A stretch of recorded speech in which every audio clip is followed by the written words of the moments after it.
dikara barış abine jibona vi kem dukhunemi bixunun خودی ترجمه bona millete me hadi barış wan tev lazım be gişka خودی millete ترجمه bazı de millete ki zam münevvere zam başa zam temize merdin insanın merve baş ehli cennetinin merve mert ehli cennetinin merve makar ehli cehennemin çi kasmın melatik ki kasım millete bazı de baş mert menedid خودی ترجمه تیزی زبانشی مولده lazım inşallah خودی evi ترجمه evi bıkhunun bera millete me bazı de dinlemiştik yani. Ya Resulü ya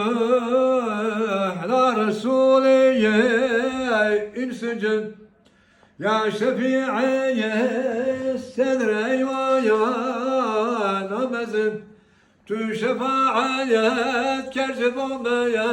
asiyayne verna nefsa şu melaket kıcıyayn Ya Kerim ya İlahi ya Alemin Ya Rahim ya Azim ya Metin Hebidare ya Rahma ya Sayavanat bi'ayne Talib-i ikram-ı gufranat bi'ayn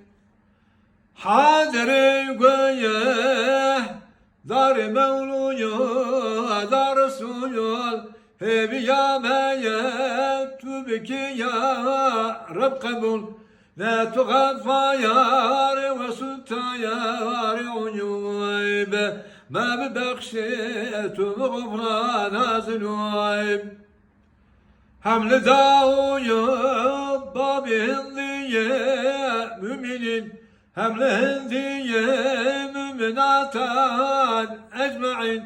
tabi'i yaşa suvariye ümmeti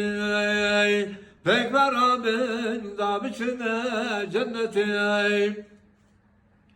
ağla buyur avdeyn uyur inikab saniya buyur alu ezvacu sehab Salisa buyu enbiya'u murselin Rabi'a bu